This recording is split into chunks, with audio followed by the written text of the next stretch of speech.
ونصلی علی رسولہ الکریم بسم اللہ الرحمن الرحیم۔ حضرات گرامی قدر، آج ہمارے لیے بڑی سعادت کی بات ہے کہ خیبر پختونخوا اور ملک پاکستان کے جید عالم دین حضرت مولانا عبدالعزیز نورستانی حفظہ اللہ جو ہیں وہ ہمارے درمیان موجود ہیں۔ ان کی موجودگی میں قرآن مجید کے حوالے سے اپنی معروضات اور گزارشات پیش کرنے کا مقصد در حقیقت مولانا کے سامنے اپنے سبق ہی کو سنانا ہے۔ حضرات گرامی قدر، مولانا اللہ کے فضل و کرم سے دین کے لمبردار بھی ہیں، دائی بھی ہیں، مدرس بھی ہیں، منتظم بھی ہیں۔ آپ کا پشاور کے اندر بہت بڑا جامعہ ہے جو اس وقت مقروض ہے، ملکی حالات کی وجہ سے بھی، دیگر بہت سی وجوہات کی بنیاد کے اوپر بھی، تو آپ نے حت الوسع مولانا کے اس مدرسے کا ساتھ تعاون بھی کرنا ہے۔ حضرات گرامی قدر، انشاءاللہ آج آپ کے سامنے 9ویں پارے کے بعد احمد امین کے حوالے سے اپنی گزارشات کو رکھوں گا۔ میں نے آپ کے سامنے اس بات کو رکھا تھا کہ 8ویں پارے کے آخر میں سورہ اعراف میں جا کر اللہ نے ان اقوام کا ذکر کیا ہے جو اللہ کے غضب کا نشانہ بنی۔ اللہ تبارک و تعالیٰ نے ان کے گناہوں کے اندر سنگینی کی وجہ سے اور تسلسل کی وجہ سے دنیا ہی کے اندر ان کو قصہ پارینہ بنا دیا۔ لیکن انشاءاللہ اس حوالے سے اپنی گزارشات کو میں سورہ ہود کے باب میں آپ حضرات کے سامنے رکھوں گا۔ سر دست جو بنیادی بات آپ حضرات کے سامنے رکھنا چاہتا ہوں وہ یہ ہے کہ اللہ تعالیٰ نے جب ان اقوام کا ذکر کیا جو اللہ کے غضب کا نشانہ بنی، یعنی نوح علیہ السلام کی قوم کے اوپر سیلاب آیا، حضرت ہود علیہ السلام کی قوم کے اوپر آندھیاں آئیں، حضرت صالح علیہ السلام کی قوم کے اوپر چنگھاڑ کو مسلط کیا گیا، اسی طرح قوم لوط کے اوپر آسمان سے پتھروں کی بارش ہوئی، قوم شعیب کے اوپر اللہ تبارک و تعالیٰ نے چیخ کو مسلط کیا۔ اللہ تبارک و تعالیٰ اس بات کا ذکر فرماتے ہیں وَلَوْ أَنَّ أَهْلَ الْقُرَىٰ آمَنُوا وَاتَّقَوْا لَفَتَحْنَا عَلَيْهِمْ بَرَكَاتٍ مِّنَ السَّمَاءِ وَالْأَرْضِ۔ اگر ان بستیوں کے رہنے والے ایمان و تقوی کے راستے کو اختیار کر لیتے تو اللہ تبارک و تعالیٰ ان کے لیے آسمان اور زمین سے برکات کے دروازوں کو کھول دیتا۔ ان کے اوپر غضب آیا تو اپنی نافرمانی کی وجہ سے آیا، لیکن اگر یہ ایمان و تقوی کے اوپر ہوتے تو اللہ تعالیٰ آسمان اور زمین سے ان کے لیے برکات کے دروازوں کو کھول دیتا۔ حضرات گرامی قدر، ان اقوام کے بعد اللہ تبارک و تعالیٰ نے اس بات کا ذکر کیا ہے کہ سیدنا موسیٰ علیہ السلام کو کھلی نشانیوں کے ساتھ فرعون کے پاس بھیجا گیا۔ جب آپ فرعون کے پاس آئے اور یہ بات کہی کہ میرے پاس اللہ تعالیٰ کی نشانیاں ہیں اور میں پروردگار عالم کا رسول ہوں، تو اس موقع پہ فرعون نے یہ بات کہی کہ اگر تیرے پاس کوئی نشانی ہے تو اس کو دکھلا۔ حضرت موسیٰ علیہ السلام کو اللہ نے بڑے زبردست قسم کے حسی معجزات عطا فرمائے تھے۔ فَأَلْقَىٰ عَصَاهُ فَإِذَا هِيَ ثُعْبَانٌ مُّبِينٌ، آپ نے اپنے عصا کو زمین کے اوپر ڈالا، وہ بہت بڑا اژدہا بن گیا۔ وَنَزَعَ يَدَهُ فَإِذَا هِيَ بَيْضَاءُ لِلنَّاظِرِينَ، آپ نے اپنی بغل میں اپنے ہاتھ کو ڈالا، باہر نکالا تو 14ویں کے چاند کا چمکنا شروع ہو گیا۔ بہت بڑی نشانی تھی۔ لیکن وہ جو فرعون کے ہرکارے تھے، مصاحب تھے، اس کے درباری تھے، یہ بات کہنے لگے إِنَّ هَٰذَا لَسَاحِرٌ عَلِيمٌ، یہ بہت بڑا جادوگر ہے، اس کے جادو کا بالکل پردہ چاک ہو سکتا ہے۔ منادی کروائی جائے، ایک بڑے میدان میں مارکے کو رکھ لیا جائے، سلطنت کے اندر منادی کروائی گئی، پورے ملک بھر سے جادوگروں کو بلایا گیا، اور جادوگروں نے آتے ہی ایک ہی بات کہی إِنَّا لَنَا لَأَجْرًا إِن كُنَّا نَحْنُ الْغَالِبِينَ، اگر ہم غالب آ گئے کیا ہمیں کوئی اجر ملے گا؟ تو فرعون نے جواب میں یہ بات کہی، ہاں ہاں تم میرے مقرب بن جاؤ گے، میرے مصاحب بن جاؤ گے۔ اب بادشاہ کا مشیر ہونا، وزیر ہونا بہت بڑی بات ہوتی ہے لوگوں کے لیے، تو انہوں نے کہا چلو اس بہانے اپنے جادو کی کرشمہ سازی بھی کریں گے۔ اس سے پہلے ان کے ذہن میں معبود برحق کا تصور موجود نہیں تھا، اور ان کے ذہن کے اندر یہ بات نہیں تھی کہ اللہ وحدہ لا شریک کس قدر کائنات میں تصرف فرماتے ہیں۔ اب جس وقت حق و باطل کا یہ مارکہ ہوا تو جادوگروں کے جادو کے بارے میں اللہ تبارک و تعالیٰ فرماتے ہیں سحروا اعین الناس واسترہبوہم وجاؤوا بسحر عظیم، وہ بہت بڑے جادو کو لے کے آئے تھے، جس جادو کو اللہ بڑا کہ کتنا بڑا جادو ہوگا۔ انہوں نے زمین کے اوپر اپنی جناب رسیاں پھینکی اور وہ سارے کے سارے دیکھنے والی آنکھوں کے لیے سانپ بن گئے۔ جب زمین کے اوپر دوڑنے لگے تو اس موقع پہ چونکہ لوگوں کی آنکھوں پہ جادو تھا تو ان کو رسیاں سانپ نظر آ رہی تھیں، تو سیدنا موسیٰ علیہ السلام کے دل میں بھی خیال آیا کیا ماجرا ہے، تو اللہ تبارک و تعالیٰ نے اس وقت ان کے اوپر وحی کا نزول فرمایا وَأَوْحَيْنَا إِلَىٰ مُوسَىٰ أَنْ أَلْقِ عَصَاكَ فَإِذَا هِيَ تَلْقَفُ مَا يَأْفِكُونَ، موسیٰ علیہ السلام اپنے عصا کو زمین کے اوپر گرائیے، حق و باطل کی حقیقت جو ہے بالکل واضح ہو کے سامنے آ جائے گی۔ تو حضرت موسیٰ علیہ السلام نے اپنے عصا کو جس کو زمین کے اوپر گرایا تو وہ تو دیکھنے والی آنکھ کے لیے سانپ تھے، یہ حقیقت میں اژدہا بن گیا۔ جب حقیقت میں اژدہا بن گیا، اس نے سارے کے ساری رسیوں کو نگل لیا، تو جادوگر اس حقیقت کو بھانپ گئے کہ جادوگر نہیں بلکہ اللہ کا بھیجا ہوا رسول ہے. فَأُلْقِيَ السَّحَرَةُ ساجدین، وہ سارے کے سارے سجدے میں گر گئے اور کہنے لگے آمنا برب العالمین رب موسیٰ و ہارون، ہم پروردگار عالم پہ ایمان لے کے آئے جو موسیٰ اور ہارون کا رب ہے. اب بجائے اس کے کہ فرعون اتنی بڑی نشانی کو دیکھ کے اسلام کے راستے پہ آ جاتا، اس نے الفاظ کہے تو کیا کہے؟ ان ھذا لمکر مکرتموہ فی المدینہ لتخرجوا منہا اہلہا فسوف تعلمون، یہ تمہارا جو ہے نا تم نے مکاری کی ہے لوگوں کے سامنے جو ہے ملی بھگت کے ساتھ یہ کام کر رہے ہو. انہ لکبیرکم الذی علمکم السحر، یہ موسیٰ علیہ السلام تمہارے استاد ہیں جنہوں نے تمہیں جادو سکھایا، تم سارے آپس میں ملے ہوئے ہو. کہنے لگا لوقطعن ایدیکم وارجلکم من خلاف وَلَأُصَلِّبَنَّكُمْ مَجْمَعِينَ، میں تمہارے ہاتھوں کو کاٹ دوں گا، تمہارے پیروں کو کاٹ دوں گا، تمہیں پھانسی کے پھندے کے اوپر لٹکا دوں گا. اللہ تعالیٰ کو جادوگروں کا ایمان بڑا پسند آیا. صحابہ کرام رضوان اللہ علیہ مجمعین کے بعد بتکرار یعنی بار بار اگر کسی واقعے کو اللہ نے ریپیٹ کیا قرآن مجید میں تو جادوگروں کا واقعہ ہے، اس لیے کہ جادوگروں جب ایمان کی حلاوت کو محسوس کر لیا اور ایمان کی حقیقت کو پا لیا تو پھر انہوں نے مادیت کو ٹھکرا دیا. وہ کہنے لگے وما تنقموا منا الا ان آمنا بآیات ربنا لما جاءتنا ربنا افرغ علینا صبرا وتوفنا مسلمین.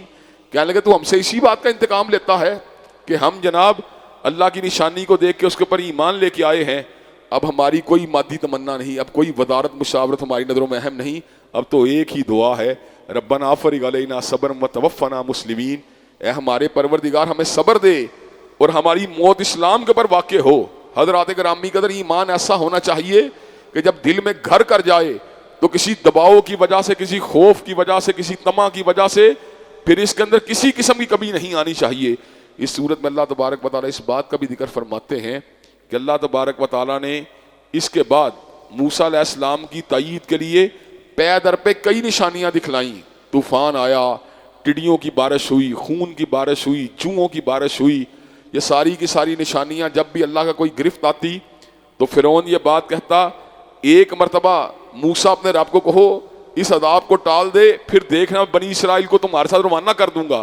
جب اللہ تبارک و تعالیٰ عذاب کو ٹالتا موسیٰ علیہ السلام کی دعا کے بعد تو دوبارہ سرکشی کے اوپر مادہ تیار ہو جاتا. پھر اللہ تبارک و تعالیٰ نے اس بات کا فیصلہ کیا کہ موسیٰ علیہ السلام کو اس بات کا حکم دیا کہ آپ بنی اسرائیل کے لوگوں کو لے کے نکلیے. فرعون نے بھی تعاقب کیا، یہاں تک کہ جب اس کے اندر جو تھا وہ دریا کو انہوں نے پھاڑا اور اس کے اندر موسیٰ علیہ السلام اپنی جمعیت کے ساتھ گزر رہے تھے، فرعون تعاقب کر رہا تھا. موسیٰ علیہ السلام جو ہے نکل گئے اور فرعون اپنے لشکر سمیت جب اسے غرق ہوا، اللہ نے سمندر کو ملا دیا، پانی کو ملا دیا، تو کہنے لگا آمنت انہ لا الہ الا الذی آمنت بہ بنو اسرائیل وانا من المسلمین، میں بھی اس رب پہ ایمان رکھتا ہوں جس پہ بنی اسرائیل کا ایمان ہے اور میں بھی مسلمان ہوں. اللہ نے کہا مسلمان ہونے کا کیا فائدہ؟ فَالْيَوْمَ نُنَجِّيكَ بِبَدَنِكَ لِتَكُونَ لِمَنْ خَلْفَكَ آیَةً وَإِنَّ كَثِيرًا مِّنَ النَّاسِ عَنْ آیَاتِنَا لَغَافِلُونَ. اب ایمان کا فائدہ نہیں، اب تو اللہ کی گرفت آ چکی ہے. جب اللہ کی گرفت آ جائے پھر ایمان کا فائدہ نہیں ہوتا. خرخرے سے جناب آپ کے نزاعی گھڑیوں کے وقت جو خرخر کی آوازیں آنا شروع ہو جائیں، اسی طرح سورج جو ہے جس وقت جو ہے مغرب سے نکل آئے یا کوئی اللہ کی بڑی نشانی دابت الارض باہر نکل آئے، تو ان نشانیوں کو دیکھنے کے بعد جب موت یقینی ہو جائے، اسرائیل کو دیکھنے کے بعد اس کے بعد ایمان کسی کام کا نہیں ہوتا. اللہ تبارک و تعالیٰ نے سورت میں اس بات کا بھی ذکر کیا جب اللہ تعالیٰ نے ان بنی اسرائیل کے لوگوں کو فرعون کے ظلم سے نجات دی تو سمندر کے ساتھ چلتے چلتے ایک جگہ انہوں نے دیکھا کچھ لوگ جو ہیں ایک بت کو بنا کر اس کی پوجا کر رہے ہیں. تو حضرت موسیٰ علیہ السلام کو بنی اسرائیل کے لوگ کہنے لگے ہمیں بھی ایک الہ بنا دے جس طرح ان کا الہ ہے. حضرت موسیٰ علیہ السلام کہنے لگے تم کیا کر رہے ہو؟ غیر اللہ ابغیکم الہا وہو فضلکم علی العالمین، کیا تم اللہ کو چھوڑ کے کسی اور کو پوجنا چاہتے ہو جبکہ اس نے تمہیں جہانوں پہ فوقیت دی ہے؟ ابھی تو تمہیں اس نے فرعون کے ظلم سے نجات دی ہے. جب اللہ تبارک و تعالیٰ نے حضرت موسیٰ علیہ السلام کو فرعون کے ظلم سے نجات دے دی تو پھر موسیٰ علیہ السلام کو اپنے میقات کے لیے، اپنے سے ملاقات کے لیے کوہ طور پہ آنے کی دعوت دی.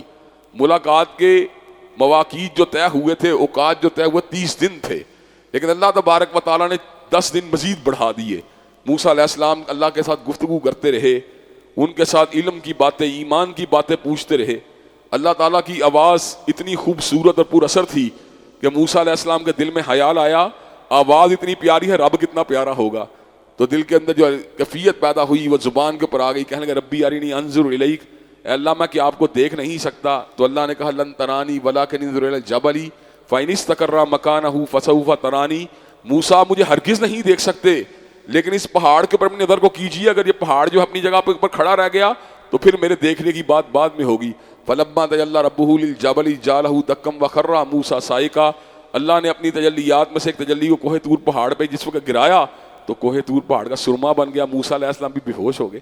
جب حالت ہوش میں آئے تو عجیب الفاظ کہے، کہنے لگے سبحانک تبت الیک وانا اول المومنین، اللہ تیری ذات اس چیز سے پاک ہے کہ ان آنکھوں سے تیری زیارت کی جا سکے، میں تیرے سے توبہ کرتا ہوں اور تیری ذات کے اوپر ایمان لے کے آتا ہوں۔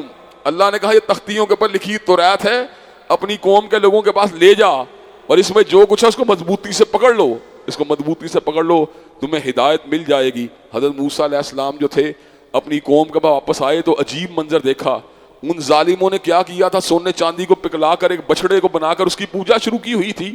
آپ کو اس بات کے اوپر بڑا ہی جلال آیا، آپ نے کیا کیا، حضرت ہارون پہ ایک دم جس طرح مشتعل ہو جاتا ہے بندہ، آپ نے ان کی داڑھی کے بالوں کو پکڑا، سر کے بالوں کو پکڑا تو حضرت ہارون کہنے لگے یبن ام لا تاخذ بلحیتی ولا براسی، آپ میری داڑھی اور سر کے بالوں کو مت پکڑیے، میں نے تو اس لیے ان کے اوپر سختی نہیں کی، انی خشیت ان تقول فرقت بین بنی اسرائیل، کہیں آپ یہ بات نہ کہیں تم نے میرے پیچھے بنی اسرائیل کے لوگوں کو تقسیم کر دیا ہے۔ جس وقت انہوں نے یہ الفاظ کہے تو حضرت موسیٰ علیہ السلام نے دعا مانگی، اللہ میرے اور میرے بھیا کو جو ہے اپنی رحمت میں داخل کر دے، اور ساتھ ہی اللہ نے اس بات کو واضح کر دیا ان الذین اتخذوا العجل سینالہم غضب من ربہم وذلۃ فی الحیاۃ الدنیا وکذالک نجزی المفترین، وہ لوگ جنہوں نے بچڑے کو اپنا معبود بنا لیا، دنیا اور آخرت کی رسوائی ان کا مقدر بن گئی، اور ہر جھوٹے کا انجام یہی ہوتا ہے۔ اس صورت میں اللہ تبارک و تعالیٰ نے اس بات کا بھی ذکر کیا کہ موسیٰ علیہ السلام اللہ سے میقات کے لیے اپنی قوم کے 70 لوگوں کو لے کے گئے تو ایک بجلی گری، ایک چنگھاڑ گری، اس نے جناب موسیٰ علیہ السلام کی قوم کے 70 لوگ جو تھے اس میں ہلاک ہو گئے۔ موسیٰ علیہ السلام بڑے پریشان ہوئے کہ میں تو یہاں سے انفارمیشن کنوے کرنے کے ان کو لے کے آیا، لیکن اللہ تبارک و تعالیٰ نے جو ہے ان کو جو ہے ان کا موت کو مسلط کر دیا۔ تو موسیٰ علیہ السلام اللہ سے دعا مانگی، اللہ تبارک و تعالیٰ آپ چاہتے تو پہلے بھی ان کو مار سکتے تھے، لیکن اللہ تبارک و تعالیٰ نے فریاد کی کہ اللہ ان کو زندہ کر دے تاکہ کہیں ایسا نہ ہو بنی اسرائیل کے لوگ جو ہیں مزید کسی شکوک و شبہات کا شکار ہو جائیں۔ تو اللہ تبارک و تعالیٰ نے ان کو دوبارہ زندہ کر دیا، اور اس طریقے سے جو ہے یہ میقات جو ہے اس کے بارے میں ایک نشانی بن گئی کہ اللہ تبارک و تعالیٰ کے ایک تصرف کی، اس کی قوت کی، اس کی طاقت کی۔ حضرات گرامی کی صورت میں اللہ نے اس بات کا بھی ذکر کیا کہ حضرت رسول اللہ کا مقام بڑا بلند ہے۔ کتنا بلند ہے؟ یجدونہ مکتوبا عندہم فی التوراۃ والانجیل، کہ تورات اور انجیل کے اندر ان کا تذکرہ پہلے ہی لکھا ہوا تھا۔ حضرات گرامی قدر ابھی بھی آپ تخریف کے باوجود تورات اور انجیل کا مطالعہ کریں تو اس کے اندر حضرت رسول اللہ کا ذکر آپ کو کئی مقام کے اوپر ملے گا۔ تو حضرات گرامی قدر اللہ نے ان کی نشانی بھی بتلائی، وہ امر بالمعروف کرتے تھے، نہی عن المنکر کرتے ہیں حضرت رسول اللہ، یحل لہم الطیبات ویحرم علیہم الخبائث ویضع عنہم اصرہم والاغلال التی کانت علیہم، آپ طیب چیزوں کو حلال کرتے ہیں اور ناپاک چیزوں کو حرام کرتے ہیں، اور ساتھ اس بات کا بھی اعلان کیا کہ آپ اللہ کے فضل و کرم سے جاہلیت کے توقوں کو گلوں سے اتارنے والے ہیں اور رسوم و رواج کے بوجھ کو کندھوں سے اٹھانے والے ہیں۔ وہی بات جو پنڈت ہری چند اختر نے کہی، کس نے ذروں کو اٹھایا اور صحرا کر دیا، کس نے قطروں کو ملایا اور دریا کر دیا، آدمیت کا غرض ساما مہیا کر دیا، اور ایک کرم نے آدمی کا بول بالا کر دیا۔ اور ساتھ ہی اللہ نے یہ بات بھی کہی کل یا ایھا الناس انی رسول اللہ الیکم جمیعا، کہ ماضی میں جتنے بھی انبیاء آئے وہ اپنی اپنی قوم اور اپنے اپنے علاقے کے بڑے بن کے آئے، لیکن حضرت رسول اللہ کا اعزاز یہ تھا کہ آپ جمی انسانیت کے مقتدا بن کے آئے، جمی انسانیت کے پیشوا بن کے آئے۔ حضرات گرامی کا اس صورت میں اللہ تعالیٰ نے اس بات کا بھی ذکر کیا ہے للہ الاسماء الحسنی فادعوہ بہا، کہ اللہ کے بڑے خوبصورت نام ہیں اور ان کو انہی ناموں سے پکارنا چاہیے۔ وَذَرُوا الَّذِينَ يُلْحِدُونَ فِي أَسْمَائِهِ، اور اللہ کے ناموں میں ان ناموں کا اضافہ نہیں کرنا چاہیے جو کتاب و سنت ثابت نہیں ہے۔ کئی مرتبہ لوگ ایسے نام جو ہیں ان کو داخل کرنے کی کوشش کرتے ہیں، بھگوان جیسے ہو گیا، یا اس قبیل کے دوسرے نام وشنو ہو گیا، ایشور ہو گیا، یہ نام اللہ تبارک و تعالیٰ کے ثابت نہیں ہیں۔ گو ہمارے بعض کنٹمپریری اسکالر جو ہیں اس دور کے اندر ان کو اللہ تبارک و تعالیٰ کی ذات کے لیے استعمال کرنا درست سمجھتے ہیں، لیکن یہ موقف ان کا کمزور ہے، اس لیے کہ جو بات کتاب و سنت ثابت ہے، جو اسماء حسنہ کتاب اللہ سنت نبوی شریف سے ثابت ہیں، انہی اسماء حسنہ سے مالک کائنات کو پکارنا چاہیے۔ اس صورت میں اللہ نے اس بات کا بھی ذکر کیا ہے کہ کچھ لوگ ایسے ہوتے ہیں جن کے دل تو ہوتے ہیں لیکن سوچنے کی صلاحیت نہیں ہوتی، آنکھیں تو ہوتی ہیں مگر دیکھنے کی صلاحیت نہیں ہوتی، کان تو ہوتے ہیں لیکن سننے کی صلاحیت نہیں ہوتی، حق بات کو ٹالتے ہی جاتے ہیں، نظر انداز کرتے ہی جاتے ہیں۔ اولئک کالانعام بل ہم اضل، یہ چوپایوں کی مانند ہیں بلکہ ان سے بھی زیادہ بدتر ہیں۔ حضرات گرامی کی صورت میں اللہ نے اس بات کا بھی ذکر کیا کہ حضرت رسول اللہ صلی اللہ علیہ وسلم جو تھے وہ اللہ کے نبی تھے، ان کے اوپر وحی آتی تھی، لیکن یہ بات کہ ان کے پاس ادھد ہر چیز کا علم غیب موجود تھا، ایسی کوئی بات نہیں تھی۔ اگر ایسا ہوتا تو ان کی زندگی کے اندر آنے والے کئی جو آزمائشیں اور تلخیاں تھیں ان کی زندگی میں کبھی بھی نہ آتی۔ علم غیب حقیقی کس کے پاس ہے؟ عندہ مفاتح الغیب لا یعلمها الا ہو، کہ اللہ تبارک و تعالیٰ کے پاس ہی غیب کے خزانوں کی چابیاں ہیں جن کو پروردگار عالم کے سوا کوئی بھی نہیں جانتا۔ اس صورت میں اللہ تبارک و تعالیٰ نے آداب قرآن کا بھی ذکر کیا کہ جب قرآن مجید کو پڑھا جائے تو توجہ کے ساتھ سننا چاہیے اور خاموشی کو اختیار کرنا چاہیے تاکہ اللہ تبارک و تعالیٰ اس پہ بندے پر رحمت فرما دے۔ آج کل کئی لوگ جو ہیں قرآن مجید کا اکرام نہیں کرتے، قرآن مجید کی تعظیم نہیں کرتے، قرآن جو ہے سننے کے ساتھ ساتھ کوئی اور بھی ساتھ سٹوری سن رہے ہوتے ہیں، قرآن جو ہے چل رہا ہوتا ہے، درمیان میں اپنی گپ شپ بھی کر رہے ہوتے ہیں۔ یہ عمل درست نہیں ہے، لیکن بعض لوگوں نے اس سے جو فقہی جو ہے نتیجہ نکالنے کی کوشش کی کہ جب امام تلاوت کر رہا ہو تو سورہ فاتحہ کی تلاوت نہیں کرنی چاہیے، وہ نتیجہ درست نہیں ہے، کیونکہ اس آیت کا محل اور ہے اور اس حکم کا محل اور ہے۔ حضرات گرامی اس کے بعد سورہ انفال ہے، اور سورہ انفال میں اللہ تبارک و تعالیٰ نے آیات جہاد کا ذکر کیا اور کئی مقامات پہ اس بات کی تلقین کی کہ مسلمانوں کو جب کفار کا مقابلہ کرنا پڑے تو بڑے ثابت قدم ہو کے مقابلہ کرنا چاہیے۔ یا ایھا الذین آمنوا اذا لقیتم الذین کفروا زحفا فلا تولوهم الادبار ومن یولہم یومئذ دبرہ الا متحرفا لقتال او متحیزا الی فئۃ فقد باء بغضب من اللہ ومأواہ جہنم وبئس المصیر، کہ جب تمہارا مقابلہ لشکر کفار سے ہو تو اپنی پشتوں کو ان کے سامنے نہ کرنا، جو پشت کرے گا سوائے اس کے کہ پلٹ کر جھپٹنا ہے، جھپٹ کر پلٹنا ہے، اس کے علاوہ جو بھاگنے کے لیے پشت کرے گا تو اللہ کا اس کے اوپر غصہ ناراضگی ہوگی اور اس کو جہنم میں جانا ہوگا۔ حضرات گرامی کتنا بڑا گناہ ہے کہ اللہ نے جہنم کی وعید سنائی، لیکن حدیث پاک میں آتا ہے ایسا شخص بھی اگر اللہ تعالیٰ کی بارگاہ میں آ کے یہ بات کہے استغفر اللہ الذی لا الہ الا هو الحی القیوم واتوب الیہ، تو اللہ اس کے بھی گناہوں کو معاف کر دیتا ہے۔ حضرات گرامی کا اس صورت میں اللہ نے اس بات کا بھی ذکر کیا کہ ابو جہل جو تھا کفر کے اندر اتنا شدید ہو چکا تھا، اتنا سرکشی میں بڑھ چکا تھا کہ اس نے دعا مانگی تھی ان کان ھذا ھو الحق من عندک فامطر علینا حجارۃ من السماء او ائتنا بعذاب الیم۔ اللہ جو بات حضرت رسول اللہ کے ذریعے آئی ہے، یعنی جو قرآن آیا ہے یا حدیث آئی ہے، اگر یہ سچی ہے تو یہ نہیں کہا مجھے ہدایت دے دے، کہا ہمارے اوپر آسمان سے پتھروں کی بارش بر دے یا ہمیں عذاب علیم دے دے۔ کئی لوگ اتنے بدنیت اور اتنے متعصب ہوتے ہیں، لیکن کئی لوگوں کے دل کھلے ہوتے ہیں، وہ کہتے ہیں اللہ تعالیٰ جہاں پہ ہدایت موجود ہے ہمیں اس راستے کو پر چلا دے۔ یہی وجہ ہے مغرب کے اندر بسنے والی بہت سی عورتیں اور بہت سے غیر جانبدار محققین جب کتاب اللہ کی تلاوت کرتے ہیں، جب سنت نبوی شریف کا مطالعہ کرتے ہیں تو ہلکا بگوش اسلام ہو جاتے ہیں۔ میں نے اس دن آپ کے سامنے وین کلیورن کی بات کو رکھا تھا، میں نے بہت سے ایسے علماء جو تھے یورپین علماء سے ملاقات کی جو اپنی زندگی کے ابتدائی حصوں کے اندر مسیحی تھے، لیکن غیر جانبدارانہ مطالعے نے ان کو مسلمان بنا دیا۔ ہمارے بھائی عبد الرحیم گرین، ہمارے بھائی حمزہ انڈریاس، ہمارے بھائی یوسف چیمبر، ہمارے بھائی جان فلپس، اسی طرح امریکہ میں رہنے والے یوسف ایسچس، اور دنیا کے متعدد مقامات پہ ایسے لوگ موجود ہیں جنہوں نے قرآن مجید کو پڑھا، سنت نبوی شریف کو پڑھا تو فوراً سے پہلے ہلکا بگوچے اسلام ہو گئے۔ اس صورت میں اللہ نے اس بات کا بھی ذکر کیا کہ جس مقام پہ حضرت رسول اللہ موجود ہوں یا جس مقام کے لوگ استغفار کرنے والے ہوں، اللہ تبارک و تعالیٰ وہاں پہ کبھی اپنے عذاب کا نزول نہیں کرتا۔ حضرت رسول اللہ کائنات سے تشریف لے جا چکے ہیں، لیکن استغفار تو آج بھی موجود ہے۔ اگر ہم چاہتے ہیں کہ اللہ تبارک و تعالیٰ کی گرفت ہمارے اوپر نہ آئے اور اللہ تبارک و تعالیٰ جو ہمارے ساتھ رحمت والا معاملہ فرمائیں تو ہمیں استغفار کرتے ہی رہنا چاہیے، کرتے ہی رہنا چاہیے، کرتے ہی رہنا چاہیے۔ جو بندہ کثرت سے استغفار کرتا ہے اللہ اس کی تنگیوں کو دور کر دیتے ہیں، غموں کو مٹا دیتے ہیں اور رزق وہاں سے دیتے ہیں جہاں سے وہ گمان بھی نہیں کر سکتا۔ حضرت نوح کی بات کو اللہ تبارک و تعالیٰ نے سورہ نوح کا حصہ بنا دیا، فَقُلْتُ اسْتَغْفِرُوا رَبَّكُمْ إِنَّهُ كَانَ غَفَّارًا يُرْسِلِ السَّمَاءَ عَلَيْكُمْ مِدْرَارًا وَيُمْدِدْكُمْ بِأَمْوَالٍ وَبَنِينَ وَيَجْعَلْ لَكُمْ جَنَّاتٍ وَيَجْعَلْ لَكُمْ أَنْهَارًا۔ اپنے رب سے اپنے گناہوں کی معافی مانگا کرو، وہ خوب فراواں بارشوں کا نزول فرمائے گا، وہ تمہارے مال کو بھی بڑھا دے گا، تمہیں بیٹے بھی عطا فرما دے گا، تمہارے نہروں کو بھی روا فرما دے گا، تمہارے لیے باغات کو بھی آباد کر دے گا۔ اس صورت میں اللہ نے اس بات کا بھی ذکر کیا، جب انسان اللہ کی خشیت کو دل میں جگہ دے کر گناہ کرنا چھوڑ دیتا ہے تو جہاں اس کو بہت سے اور فائدے حاصل ہوتے ہیں، ایک اور فائدہ بھی حاصل ہوتا ہے۔ پتہ کیا فائدہ ہے؟ ان تتقوا اللہ یجعل لکم فرقانا، کہ اللہ تبارک و تعالیٰ اس کے لیے فرق کرنے کی صلاحیت کو پیدا کر دیتا ہے۔ وہ بندہ باریک بین ہو جاتا ہے، اس بندے کی نگاہ جو ہوتی ہے اس میں تجزیہ کرنے کی صلاحیت پیدا ہو جاتی ہے۔ عام بندے کی بصیرت اور ہوتی ہے، لیکن ولی اللہ کی اور متقی انسان کی بصیرت اور ہوتی ہے۔ وہ بصیرت کے ذریعے جج کر لیتا ہے کون سی بات درست ہے، کون سی بات غلط ہے، یہ کہاں سے پیدا ہوتی ہے۔ یہ نیکیوں کی فراوانی کے ساتھ کیفیت پیدا ہوتی ہے، یہ گناہوں کے ساتھ اجتناب کرنے سے کیفیت پیدا ہوتی ہے، یہ تہجد گزاری سے کیفیت پیدا ہوتی ہے، یہ للہیت سے کیفیت پیدا ہوتی ہے۔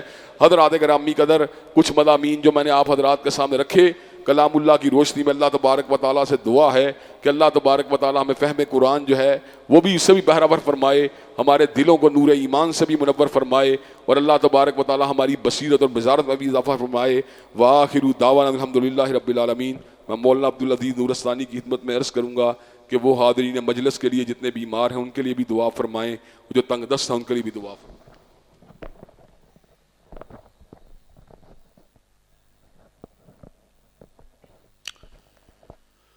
الحمد لله حمدا كثيرا طيبا مباركا فيه مباركا عليه كما يحب ربنا ويرضى. اللهم صل على محمد وعلى آل محمد كما صليت على إبراهيم وعلى آل إبراهيم إنك حميد مجيد. اللهم بارك على محمد وعلى آل محمد كما باركت على إبراهيم وعلى آل إبراهيم إنك حميد مجيد. ربنا اغفر لنا ولإخواننا الذين سبقونا بالإيمان ولا تجعل في قلوبنا غلا للذين آمنوا ربنا إنك رؤوف رحيم. ربنا وآتنا ما وعدتنا على رسلك ولا تخزنا يوم القيامة إنك لا تخلف الميعاد. ربنا لا تزغ قلوبنا بعد إذ هديتنا وهب لنا من لدنك رحمة إنك أنت الوهاب. ربنا اصرف عنا عذاب جهنم إن عذابها كان غراما إنها ساءت مستقرا ومقاما. ربنا آتنا في الدنيا حسنة وفي الآخرة حسنة وقنا عذاب النار. اللهم اشفنا واشف مرضانا ومرضى المسلمين. اللهم اشفنا واشف مرضانا ومرضى المسلمين. اللهم اشفنا واشف مرضانا ومرضى المسلمين. اللهم إنك عفو تحب العفو فاعف عنا. اللهم إنك عفو تحب العفو فاعف عنا. اللهم إنك عفو تحب العفو فاعف عنا. اللهم رحمتك أوسع من ذنوبنا فاغفر لنا. اللهم رحمتك أوسع من ذنوبنا فاغفر لنا. اللهم رحمتك أرجى من أعمالنا. اللهم رحمتك أرجى من أعمالنا. ربنا لا تؤاخذنا إن نسينا واخطأنا ربنا ولا تحمل علينا إصرا كما حملته الذين من قبلنا. ربنا ولا تحملنا ما لا طاقة لنا به واعف عنا واغفر لنا وارحمنا أنت مولانا فانصرنا على القوم الكافرين. سبحان ربك رب العزة عما يصفون وسلام على المرسلين والحمد لله رب العالمين.